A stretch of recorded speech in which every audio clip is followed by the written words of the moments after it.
کیا آپ what's app کے گروپ سے پریشان ہیں جن میں آپ کی اجازت کے بغیر آپ کو ایڈ کر دیا جاتا ہے؟ تو دوستو، ٹرک جاننے سے پہلے میرے چینل کو سبسکرائب کریں اور بیل آئیکن پر لازمی کلک کریں تاکہ میری ہر آنے والی نیو ویڈیو آپ تک بآسانی پہنچتی رہے۔ اگر آپ واٹس ایپ کا استعمال کرتے ہیں تو کچھ لوگ آپ کو بغیر بتائے مختلف واٹس ایپ کے گروپس میں ایڈ کر دیتے ہیں، جس کی وجہ سے آپ کو پریشانی کا سامنا بھی کرنا پڑ سکتا ہے۔ گروپس میں ایڈ ہونے کے بعد آپ کے موبائل کی میموری بھی فل ہو جاتی ہے اور ساتھ میں ان گروپس کے میسیجز بھی ڈیلیٹ کرنا پڑتے ہیں۔ ایسا کرنے سے ایک تو آپ کا ٹائم ویسٹ ہوتا ہے اور دوسرا آپ کے موبائل کا ڈیٹا بھی استعمال ہوتا رہتا ہے۔ اس مسئلے کو حل کرنے کے لیے واٹس ایپ نے ایک نیو فیچر متعارف کروایا ہے، جس کو استعمال کرتے ہوئے آپ بھی بآسانی اس مسئلے کا حل کر سکتے ہیں۔ تو اس مسئلے کو حل کرنے کے لیے سب سے پہلے آپ واٹس ایپ پھر رائٹ سائڈ پر اوپر کی طرف 3 ڈاٹس پر کلک کریں، ڈراپ ڈاؤن مینیو میں سیٹنگ پر کلک کریں۔ اس کے بعد آپ کے سامنے پروفائل اوپن ہو جائے گی۔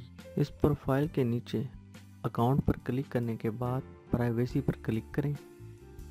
آپ کے سامنے مختلف آپشنز شو ہو رہے ہوں گے۔ اس میں سے اباؤٹ کے آپشن پر کلک کریں تو سامنے ایک نیو پاپ اپ اوپن ہو جائے گا۔ By default every one select ہوگا۔ اب اس کے نیچے آپ کو 2 آپشنز نظر آ رہے ہوں گے، پہلے مائی کانٹیکٹس کا اور دوسرا نو باڈی کا۔ مائی کانٹیکٹ سلیکٹ کرنے سے آپ کو صرف آپ کے کانٹیکٹس کسی بھی واٹس ایپ کے گروپ میں ایڈ کر سکیں گے۔ اگر آپ نو باڈی کا آپشنز پہ کلک کرو گے تو کوئی بھی آپ کی اجازت کے بغیر آپ کو کسی بھی گروپ میں ایڈ نہیں کر سکے گا۔